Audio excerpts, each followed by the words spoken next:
Chapter 6 is called The Adventures of Eustace. At that very moment, the others were washing their hands and faces in the river and generally getting ready for dinner and a rest. The three best archers had gone up into the hills north of the bay and returned laden with a pair of wild goats, which were now roasting over a fire. Caspian had ordered a cask of wine brought ashore, strong wine of Archenland, which had to be mixed with water before you drank it, so there would be plenty for all. The work had gone well so far, and it was a merry meal. Only after the second helping of goat did Edmund say, "Where's that blighter Eustace?" Meanwhile, Eustace stared around the unknown valley. It was so narrow and deep, and the precipices which surrounded it so sheer, that it was like a huge pit or trench. The floor was grassy with strewn rocks, and here and there Eustace saw black burnt patches like those you see on the sides of a railway embankment in a dry summer. About 15 yards away from him was a pool of smooth, clear water. There was at first nothing else at all in the valley. Not an animal, not a bird, not an insect. The sun beat down, and grim peaks and horns of mountains peered over the valley's edge. Eustace realized, of course, that in the fog he had come down the wrong side of the ridge, so he turned at once to see about getting back, but as soon as he had looked, he shuddered. Apparently he had, by amazing luck, found the only possible way down. A long green spit of land, horribly steep and narrow, with precipices on either side. There was no other possible way of getting back. But could he do it, now that he saw what it was really like? His head swam at the very thought of it. He turned around again, thinking that at any rate he'd better have a good drink from the pool first. But as soon as he had turned, and before he had taken a step forward into the valley, he heard a noise behind him.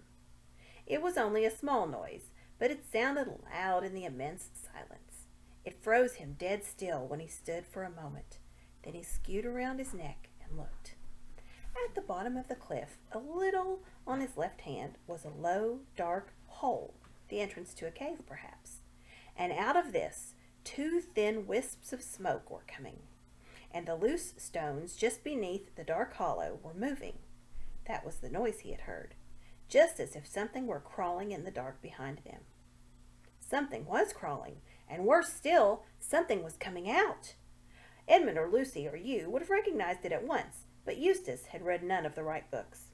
The thing that came out of the cave was something he had never even imagined.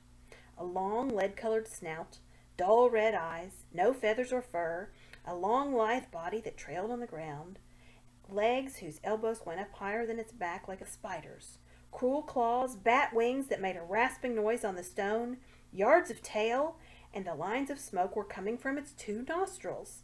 He never said the word dragon to himself, nor would it have made things any better if he did. But perhaps if he had known something about dragons, he would have been a little surprised at this dragon's behavior. It did not sit up and clap its wings, nor did it shoot out a stream of flame from its mouth. The smoke from its nostrils was like the smoke of a fire that will not last much longer. Nor did it seem to have noticed Eustace. It moved very slowly toward the pool, slowly and with many pauses. Even in his fear, Eustace felt that it was an old, sad creature. He wondered if he dared make a dash for the ascent. But it might look around if he made any noise. It might come more to life. Perhaps it was only shamming. Anyway, what was the use of trying to escape by climbing from a creature that could fly? It reached the pool and slid its horrible, scaly chin down over the gravel to drink. But before it had drunk, there came from it a great croaking or clanging cry, and after a few twitches and convulsions, it rolled around on its side and lay perfectly still with one claw in the air. A little dark blood gushed from its wide-open mouth, and the smoke from its nostrils turned black for a moment and then floated away, and no more came. For a long time Eustace did not dare to move. Perhaps this was the brute's trick, the way it lured travelers to their doom. But one couldn't wait forever. He took a step nearer, then 2 steps, and halted again. The dragon remained motionless. He noticed, too, that the red fire had gone out of its eyes. At last he came up to it, and he was quite sure now that it was dead. With a shudder, he touched it, and nothing happened. The relief was so great that Eustace almost laughed out loud. He began to feel as if he had fought and killed the dragon instead of merely seeing it die. He stepped over it and went to the pool for his drink, for the heat was getting unbearable. He was not surprised when he heard a peal of thunder. Almost immediately afterwards, the sun disappeared, and before he had finished his drink, big drops of rain were falling. The climate of this island was a very unpleasant one. In less than a minute, Eustace was wet to the skin and half blinded with such rain as one never sees in Europe. There was no use trying to climb out of the valley as long as this lasted. He bolted for the only shelter in sight, the dragon's cave. There he lay down and tried to get his breath. Most of us know what we would expect to find in a dragon's lair, but as I said before, Eustace had read all the wrong books. They had a lot to say about exports and imports and governments and drains, but they were weak on dragons. This is why he was so puzzled at the surface on which he was lying. Parts of it were too prickly to be stones and too hard to be thorns, and there seemed to be a great many things, round and flat, and all of it clinked when he moved. There was light enough at the cave's mouth to examine it by, and of course Eustace found it to be what any of us could have told him in advance. Treasure. There were crowns, those were the prickly things, rings, bracelets, coins, ingots, cups, plates, and gems. Eustace, unlike most boys, had never thought much of treasure, but he saw at once the use it would be in this new world, which he had so foolishly stumbled into through the picture in Lucy's bedroom at home. "They don't have any tax here," he said, "and you don't have to give treasure to the government. With some of this stuff, I could have quite a decent time here, perhaps in Calormen. It sounds the least phony of these countries. I wonder how much I can carry. That bracelet now, those things in it are probably diamonds. I'll slip that on my own wrist. Too big, but not if I push it here right above my elbow. Then fill my pockets with diamonds. That's easier than gold. I wonder what this infernal rain's going to let up." He had got into a less uncomfortable part of the pile, where it was mostly coins, and settled down to the weight. But a bad fright, when once it is over, and especially a bad fright following a mountain walk, leaves you very tired. And Eustace fell asleep. By the time he was sound asleep and snoring, the others had finished dinner and become seriously alarmed about him. They shouted, "Eustace! Eustace!" till they were hoarse, and Caspian blew his horn. "He's nowhere near, or he'd have heard that," said Lucy with a white face. "Confound the fellow," said Edmund. "What on earth did he want to slink away like this for?" "But we must do something," said Lucy. "He may have got lost, or fallen into a hole, or been captured by savages, or killed by wild beasts," said Drinian. "And a good riddance if he had, I say," said Rents. "Master Rents," said Reepicheep, "you never spoke a word that became you less. That creature is no friend of mine, but he is of the Queen's blood, and while he is one of our fellowship, it concerns our honor to find him and avenge him if he is dead." "Of course we've got to find him if we can," said Caspian wearily. "That's the nuisance of it. It means a search party and endless trouble. Bother Eustace." Meanwhile, Eustace slept and slept and slept. What woke him was a pain in his arm. The moon was shining in the mouth of the cave, and the bed of treasures seemed to have grown much more comfortable. In fact, he could hardly feel it at all. He was puzzled by the pain in his arm at first, but presently it occurred to him that the bracelet which he had shoved up above his elbow had become strangely tight. His arm must have swollen while he was asleep. It was his left arm. He moved his right arm in order to feel his left, but stopped before he had moved it an inch and bit his lip in terror. For just in front of him, and a little to his right, where the moonlight fell clear on the floor of the cave, he saw a hideous shape moving. He knew that shape. It was a dragon's claw. It had moved as he moved his hand, and became still when he stopped moving his hand. "Oh, what a fool I've been," thought Eustace. "Of course that brute had a mate, and it's lying beside me." For several minutes he did not dare to move a muscle. He saw two thin columns of smoke going up before his eyes, black against the moonlight, just as there had been smoke coming from the other dragon's nose before it died. This was so alarming that he held his breath. The two columns of smoke vanished. When he could hold his breath no longer, he let it out stealthily. Instantly, two jets of smoke appeared again, but even yet he had no idea of the truth. Presently he decided that he would edge very cautiously to his left and try to creep out of the cave. Perhaps the creature was asleep, and anyway it was his only chance. But of course, before he edged to the left, he looked to the left. Oh, horror! There was a dragon's claw on that side, too. No one will blame Eustace if at this moment he shed some tears. He was surprised at the size of his own tears as he saw them splashing onto the treasure in front of him. They also seemed strangely hot. Steam went up before them.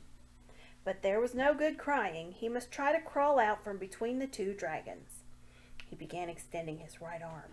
The dragon's foreleg and claw on his right went through exactly the same motion. Then he thought he would try his left. The dragon limb on that side moved too. 2 dragons, one on each side, mimicking whatever he did.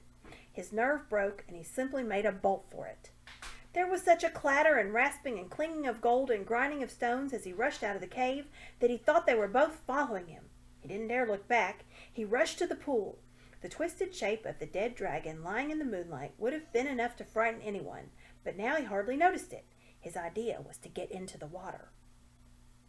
But just as he reached the edge of the pool, 2 things happened. First of all, it came over him like a thunderclap that he had been running on all 4s. And why on earth had he been doing that? And secondly, as he bent towards the water, he thought for a second that yet another dragon was staring up at him out of the pool. But in an instant, he realized the truth.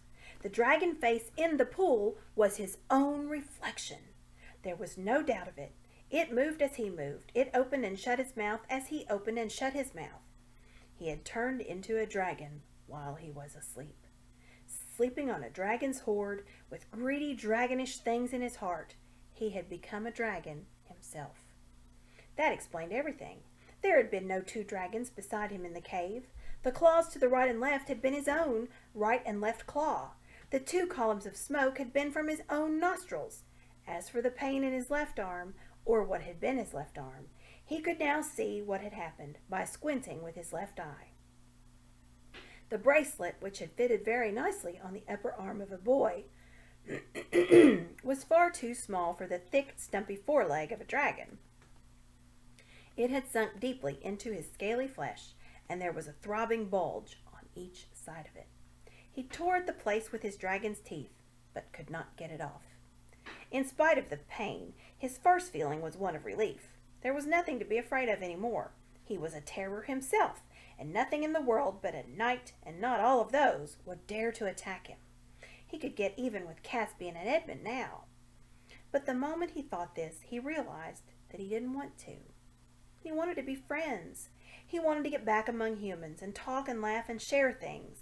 He realized that he was a monster cut off from the whole human race. An appalling loneliness came over him.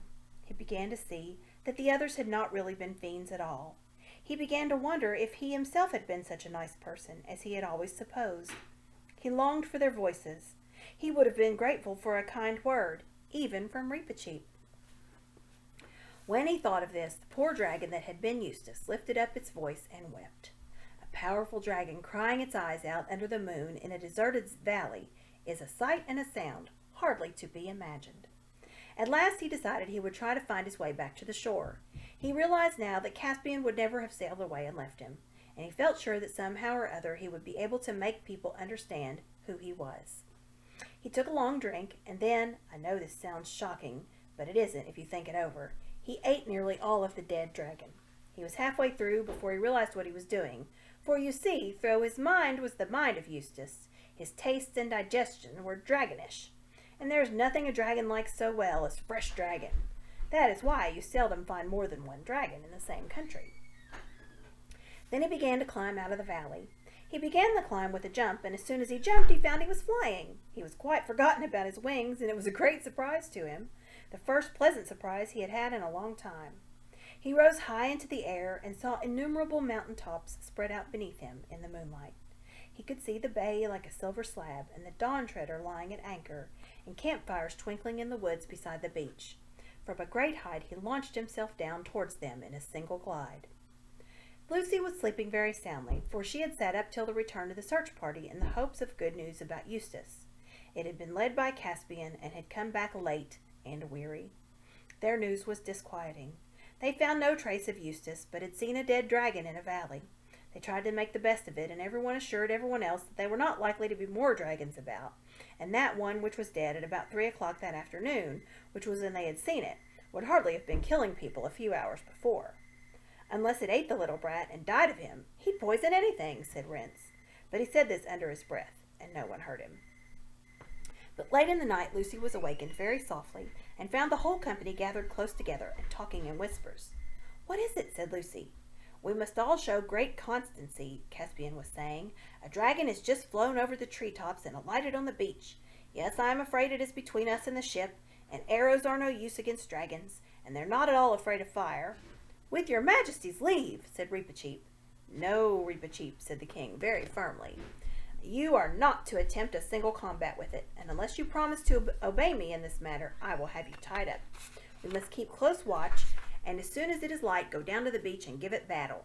I will lead. King Edmund will be on my right, and Lord Drinian on my left. There are no other arrangements to be made. It will be light in a couple of hours. In an hour's time, let a meal be served and what is left of the wine, and let everything be done silently." "Perhaps it will go away," said Lucy. "It'll be worse if it does," said Edmund, "because then we shan't know where it is. If there's a wasp in the room, I like to be able to see it."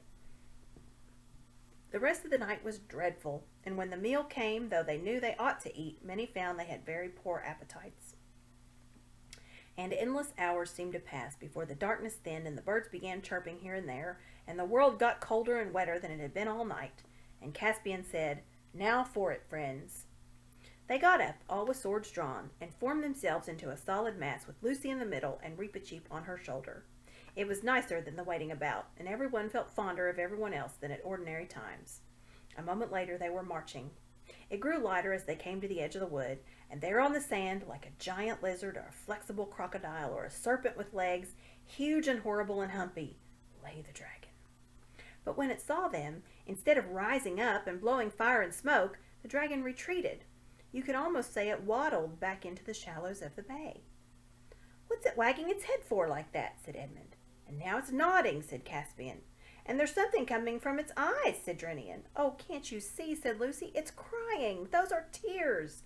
"I shouldn't trust to that, ma'am," said Drinian. "That's what crocodiles do, to put you off your guard." "It wagged its head when you said that," remarked Edmund, "just as if it meant no. Look, there it goes again." "Do you think it understands what we're saying?" said Lucy. The dragon nodded its head violently. Reepicheep slipped off Lucy's shoulder and stepped to the front. "Dragon," came his shrill voice, "can you understand speech?" The dragon nodded. "Can you speak?" It shook its head. "Then," said Reepicheep, "it is idle to ask you your business, but if you will swear friendship with us, raise your left foreleg above your head." It did so, but clumsily, because that leg was sore and swollen with the golden bracelet. "Oh, look," said Lucy, "there's something wrong with its leg, the poor thing. That's probably what it's crying about. Perhaps it came to us to be cured, like in Androcles and the lion." "Be careful, Lucy," said Caspian. "It's a very clever dragon, but it may be a liar." Lucy had, however, already run forward, followed by Reepicheep as fast as his short legs could carry him. And then, of course, the boys and Drinian came too. "Show me your poor paw," said Lucy. "I might be able to cure it." The dragon that had been Eustace held out its sore leg gladly enough, remembering how Lucy's cordial had cured him of the seasickness before he became a dragon. But he was disappointed. The magic fluid reduced the swelling and eased the pain a little, but it could not dissolve the gold. Everyone had now crowded around to watch the treatment, and Caspian suddenly exclaimed, "Look!" He was staring at the bracelet.